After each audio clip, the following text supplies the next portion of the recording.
Well, as Mondays are normally the most boring days starting the week, here on DWZ we tend to keep your Mondays more exciting and fun and enjoyable.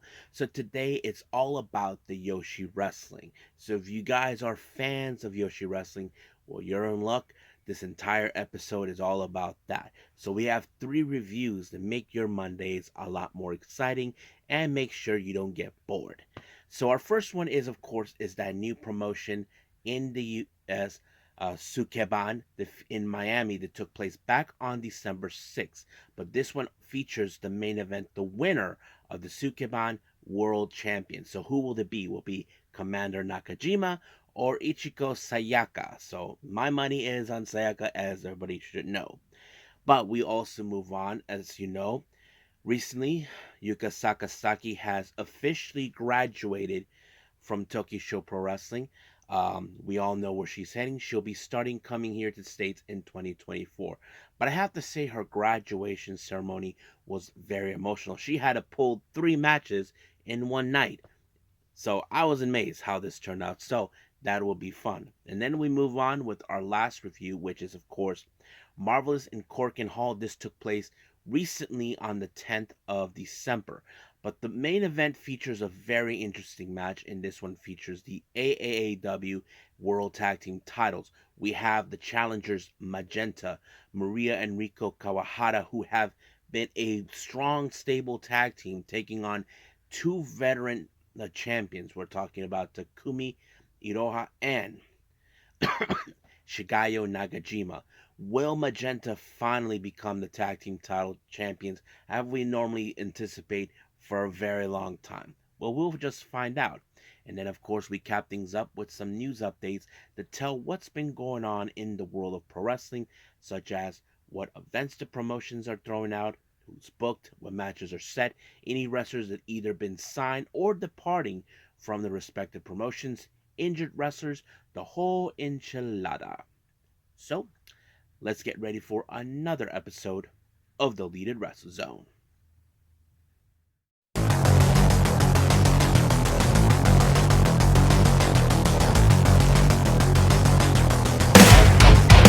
Are you ready?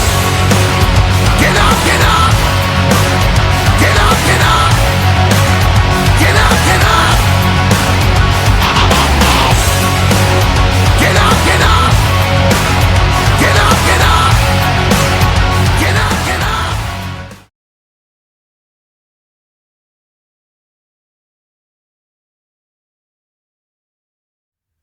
Welcome everybody to the Leaded Wrestle Zone, all things that is pro wrestling with AEW, NXT, New Japan Pro Wrestling, Impact Wrestling, the National Wrestling Alliance, various promotions, wrestlers, matches, and championships.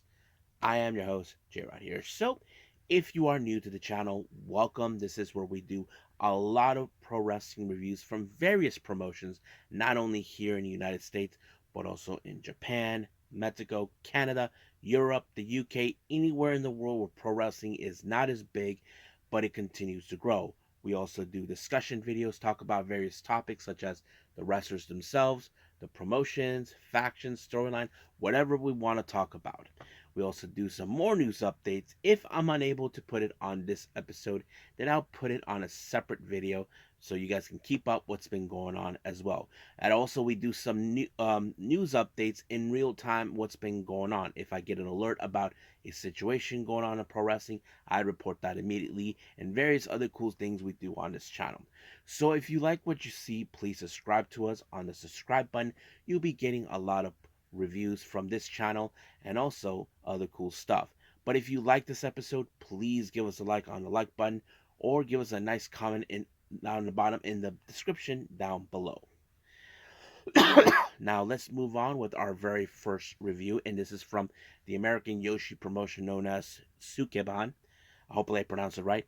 Was just recently that took place earlier this month on the 6th of December in Miami, Florida. And this features, of course, the crowning of the first ever Sukeban World Champion. But we'll get to that. Our first opening match, we have tag team action. We have the Vandals, consisting of Bingo and Midnight Player.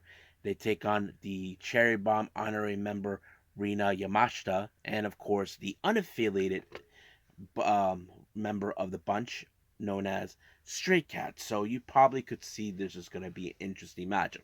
However, there were some situations where a bit of the similarities between Stray Cat and Midnight Player coming into play.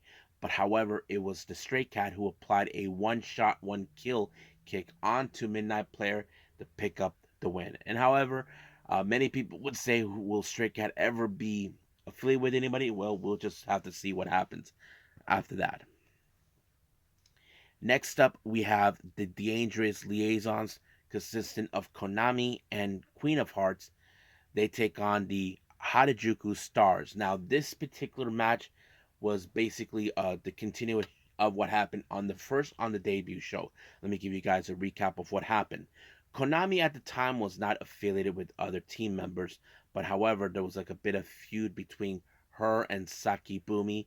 I think Queen of Hearts was involved in that three-way match, but however, it was later shown that uh, Konami was willing to join the Dangerous Liaisons, but of course the leader Maya uh, Man, Masu, Mamushi showed up in order to help. So now we have a tag match. So basically, uh, Maya Mushi and Sakibumi decided to deal with it. And I thought it was a very good, interesting match. But however, I knew that this match was going to end in some capacity where Saki gets her hands on Konami for what happened the last time. She pulled off a very impressive two different combinations, a sharpshooter and something else that I forgot what the commentators call it. But of course, Konami had no other choice but to give up just like that. But you can tell that this feud between those two is not even over. You can see that it's gonna be a long way. Next up, we have singles action. We got Okatu Chan versus Crush Yu. This is gonna be a demonstration of speed versus power. Now, Otaku Chan is a bit of a speedster, well, high speedster as you call it, versus a Crush You, who is a powerhouse. So the obvious question, how will this go on? Well, I have to say Okatan tried everything in her power to avoid, but apparently the power of Crush You was not merely enough until she got big body splashed from the second part of the corner side of the ring. She got squashed like a pancake, and 1, 2, 3, it was over. Just like that. Now, our next match is a four-way match. We have Atomic Banshee representing the Vandals, Babyface representing the Harajuku Stars, and Countless Sayuri representing the Dangerous Liaisons, and then finally the newest member of the Cherry Bomb Girls, Suri. Now, as you know, Suri recently signed a multi-year deal with the promotion. It was kind of interesting. At first, I thought she would probably take back her schoolgirl persona that she had back in WWE, but no, she looked a lot more different. So basically, in four-way matches, anything could go. So I didn't know how this was going to end, but it was Suri who picked up a win by applying a pinfall on Babyface, and it was over right from there. Next up, we have Lady Antoinette taking on Supersonic. Now, Lady Antoinette did have members of the Danger Liaisons to be by her side to ensure this match would fall into favor. However, Lady Antoinette used a chain around the neck of Supersonic without the referee noticing that allowed her to pick up the win. However, she decided to keep giving a beatdown onto her to showing her that who's boss. Now, before our main event, we have, of course, the commissioner of Sukeban, Bull Nakano, will be representing present the championship belt to the winner of the main event, which is of course Commander Nakajima of the Dangerous Liaisons, taking on Ichiko Sayaka of the Harajuku Stars. So I thought this match was going to be interesting. Now you know how Nakajima will do everything in her power to find a way to pick up the win. However, there was the moment when she knocked out the ref, tried to use the chair, but however, Ichiko and Sayaka tried to remove it, but the referee presume that she used that against Nakajima, but of course, Sayaka tried to, how do I say, plead her case, but the schoolboy move was planted. 1, 2, 3 is over. Commander Nakajima won. But I'm sure Ichiko Sayaka will definitely get back uh, in the competition to win this title for the first time. So we'll see what happens until then. But we'll sure know there will be other competitors that will definitely want a shot of this title. So we'll just gotta wait and see when that happens. They haven't announced when is the next show, but we'll see. What I think about the show, pretty good. I liked it. So we'll see what happens. So I think that's pretty much it with this particular show. Let's move on with Tokyo Super Wrestling.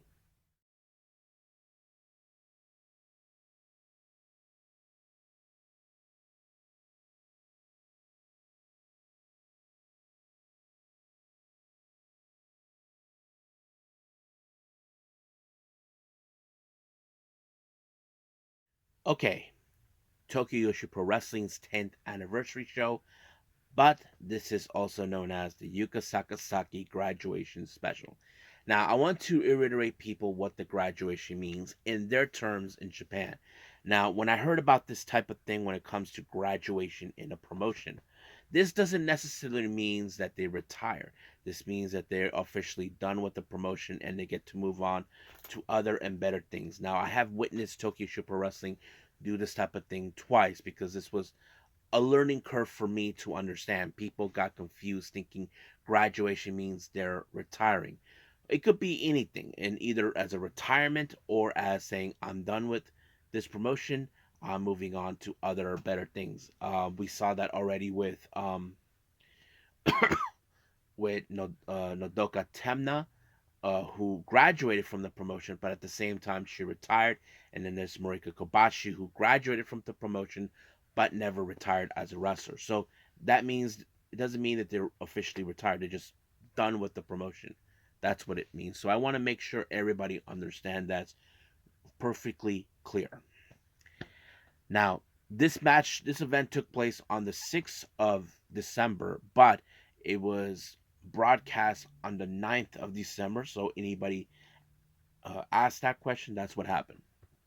Now, our first match is a Japanese I Quit match. We have Antonio Honda and Transam Hiroshi who take on Rika Tatsumi and Yuka Sakazaki. Now, all they got to do is say, I quit.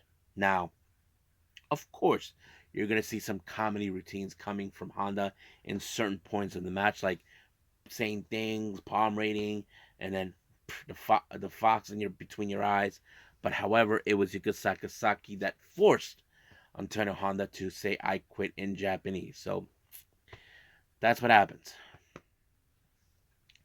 Next up, we have a six-woman tag team match. We have Aru Kazushiro, Toga, and Imawari. They take on Runa Okubo, Shino Suzuki, and Wakana Uehara. Now, this is an interesting match. Now, if you notice, none of the veteran wrestlers like Miyu Watanabe, Rika Tatsumi, or Suzumi are involved. And I have to say, this is a perfect opportunity for these girls to learn things on their own in the ring without their help. I thought it was a pretty good, solid match with this one. But I felt right now watching this match how it ended, it was Wakana Uehara who actually put Kazushiro in a sleeper hold, forcing her to tap. And I think, and you guys should know this, Wakana Uehara won the generational next generation tournament. I think there's a big brighter future for her in pro wrestling. She even mentioned before that she would like to come down here to the states, like people like Maki Ito, Miyu Yamashita, and various others. I mean, I would love to see her, see what she can pull up, but I feel like she could step up to the higher planes. Next up, we have another six-woman tag team match. We have Daisy Monkey, consistent of Arisu Endo, Suzumi, teaming with Miyu Watanabe. They take on Kaya Toribami and the Toyo Mates, consistent of Mariho Kiru and Ryuki Kamifuku. Now, of course, at some point, when it comes to Mahito Kiru, she likes to say that she apologized to her opponent about what she's about to do. She did that with Arisu Endo, but it was no good because, in fact, it was Miyu Watanabe who applied the teardrop onto on Toribami. 1, 2, 3, it was over. Next up, we have a bit of an 8-woman tag team match.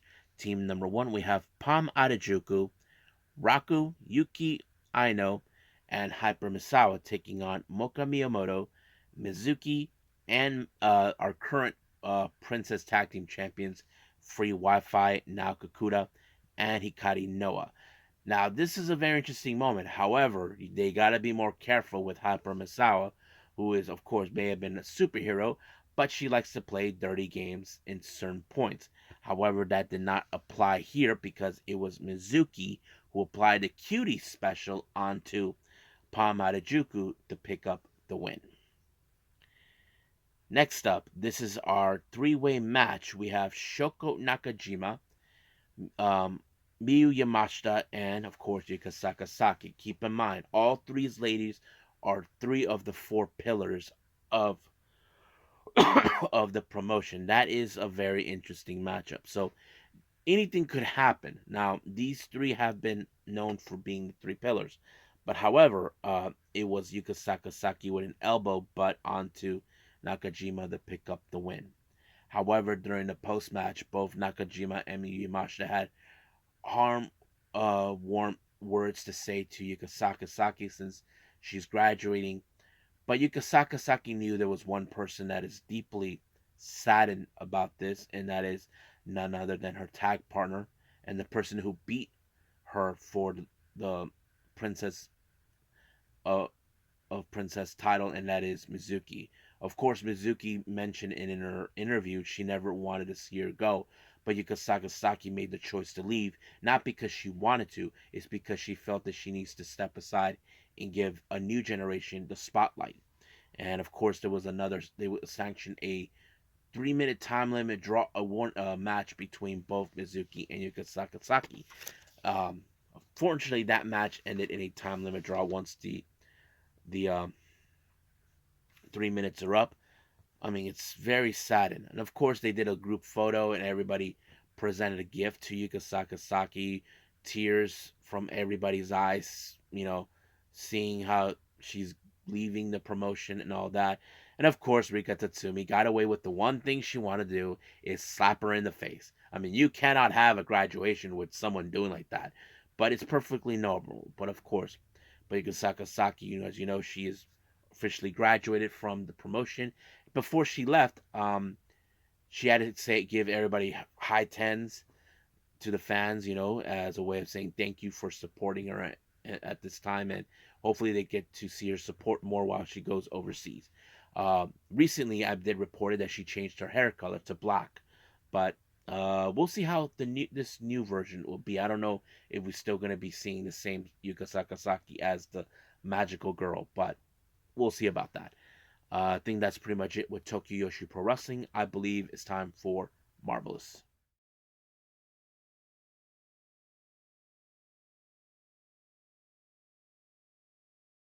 Okay, Marvelous and Korakuen Hall. This recently took place on the 10th of December. Our first match is a singles match. We have AI Hausen taking on Shihiro Hashimoto. Now, this is a battle of power. I know that Hausen has proven to be a powerhouse despite of her size, but Hashimoto is a much stronger, powerful powerhouse wrestler you see. And of course, this was going to be a bit of a, how to say, a win of that, but it was Hashimoto with a submission move on AI to pick up the win. So I thought it was pretty interesting. Now, our next match, we have a 6-woman tag match. We have Yurika Oka from Sendai Girls, and along with her teammate Manami, who's also from Sendai's, and Gigi Ray. They take on Braxton, Promise Braxton, Unagi Sayaka, and Makoto. Uh, don't know what to expect of this match, but however, Oka was the one that received the boot right in her face by all five competitors. I thought it was very interesting, doing like an Oedo Tai thing. But it was in the end Unagi with a flatliner on Oka to pick up the win.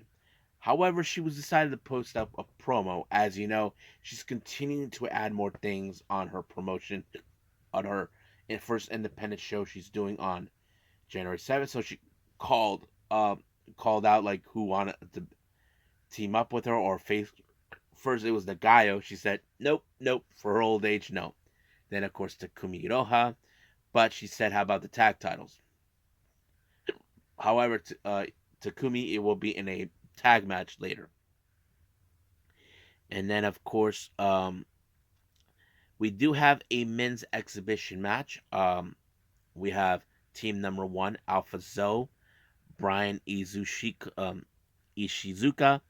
and Viento. They take on Lee Izaka Ishii and Vinny Masario. Now, normally this is like the opposite of what we see with WWE, where we normally would see one match or with women's, but now this is the men's.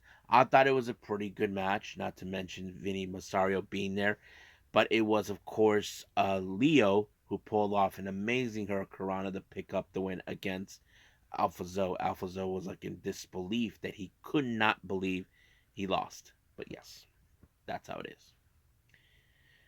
Now, our next match is a number one contenders tournament for the AAW title. Now, this title was officially currently in the hands of Mayumi Ozaki of the Oz Academy promotion and leader of the villain faction known as Ozaki Gun. Now, she defeated Miyu Momono for that belt when she invaded Marvelous. However, now there's determination from the Marvelous roster to hopefully they can win this title back. Now, Miyu Momono is determined to right a wrong for losing that belt thanks to Mayumi and her dirty tricks, but she has to go through Tomoka Watanabe. I thought this match, in my opinion, was good because it showed determination of Miyu Momono, who's determined to win back the belt. However, the veterancy of Tomoka Watanabe was the real factor, allowing her to pin Miyu Momono 1, 2, 3, and she'll be facing Mayumi real soon for that belt. Now, our main event, this one is a very impressive one. It's for the AAAW Tag Team titles. Magenta, consistent of Maria and Riko Kawahara, take on the champions Shigeyo Nagashima and Takumi Iroha. Now, to be fair, I've always been interesting how this was going to turn around in the future for Magenta.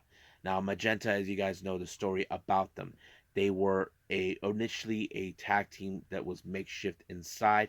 Maria and Riko Kawahara, in fact, never did like each other, but over time, they grew to like each other and depend on one another as a tag team. At first, Maria was like a big spoiled brat, despite that Rico can sense that with her. But over time, they learn to how to coexist as a team. But not to mention, recently I did reported that Rico Kawahara is no longer part of the T Hearts brand. She officially transferred to Marvelous, and of course, the one person who is happy as a lamb that she's part of the Marvelous roster is Maria, who is so happy that her friend and tag partner is involved in this. But I have to say, this match was unbelievably good because you saw the determination in this match. If you guys haven't seen it, you should check it out. You can see how Magenta are determined that they want to win this belt because they work so hard from the bottom to the top. And that's a journey in itself.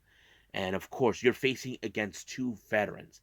But in the end, it was, in fact, um, an inside cradle by Riko Kawahara that picked up the win onto Takumi Iroha and finally win the tag team titles. And this is, from what I understand, their first championship, their first time ever holding a title for both of them.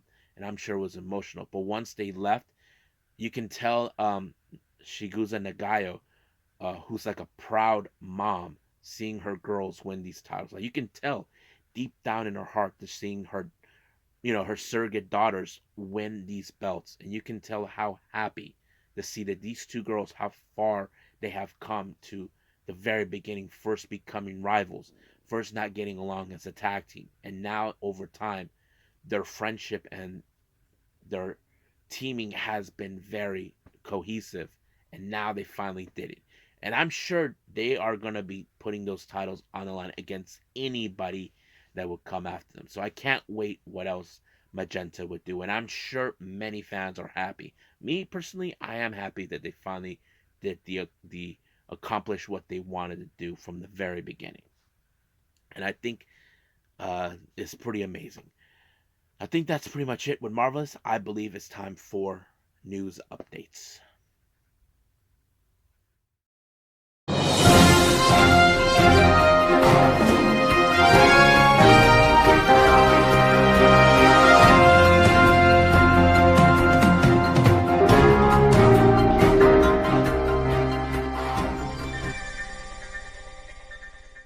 Okay, welcome to our news updates. So let's talk about updates on the promotions that's been going on. If there's some things going on.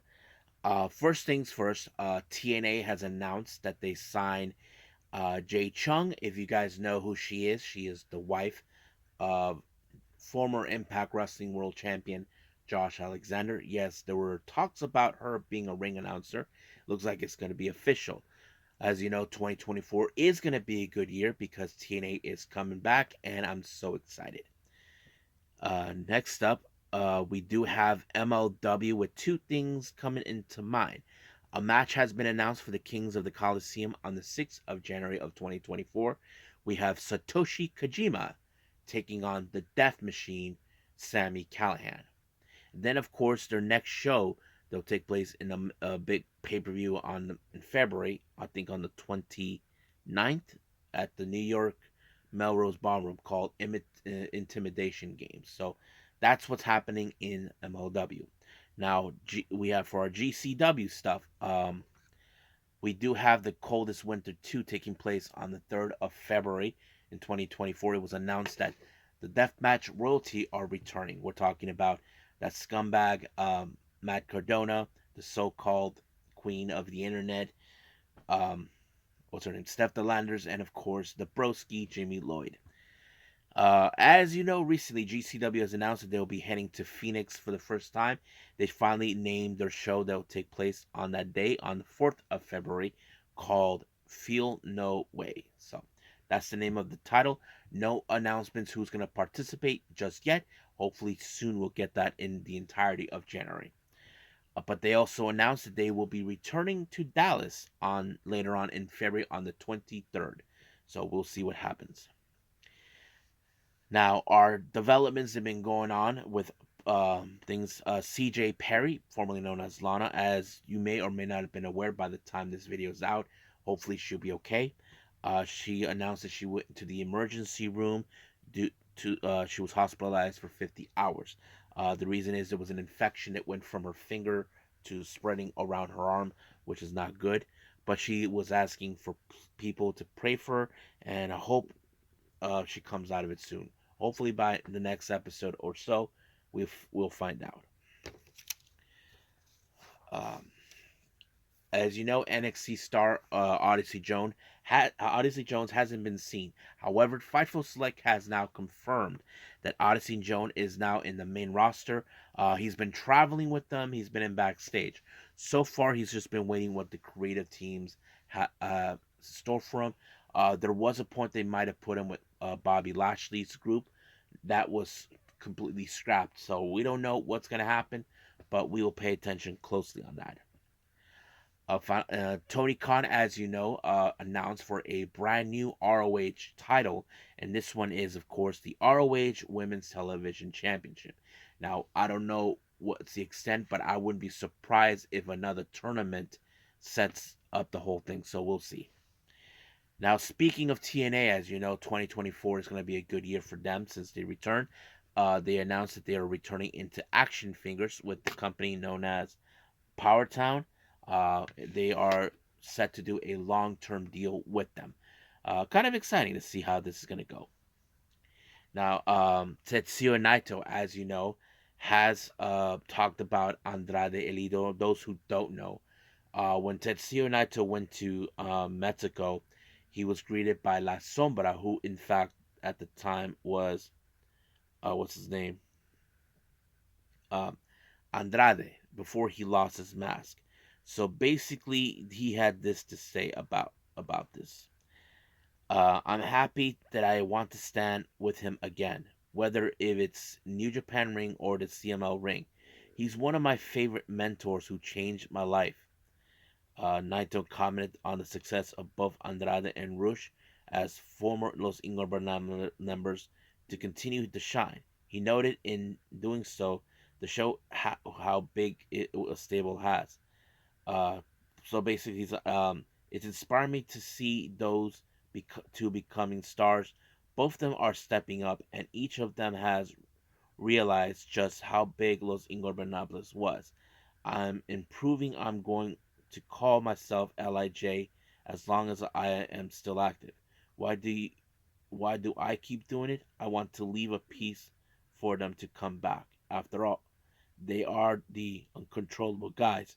I wouldn't mind if they jump in and join us at the next year's Fantastic Mania event. So basically, he would like to team up with both Rush and Andrade. They were the ones that kind of adopted him into Los Ingobernables, and now that's something to see. I think there's many people that would love to see that. We'll just wait and see.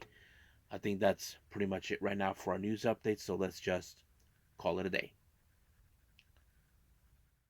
Well, I hope everybody enjoys this episode coming up. As you know, we have Tuesday Wrestling with NWA and NXT. We will see what happens in both shows, especially NXT, as you know, we get closer and closer to New Year's Evil. Now, I haven't decided yet if I'm going to do another review before that, but we'll just see what happens until then. But right now, this is all we're going to do for now. But at this time, I'll see you guys in the next DWZ time, same DWZ channel.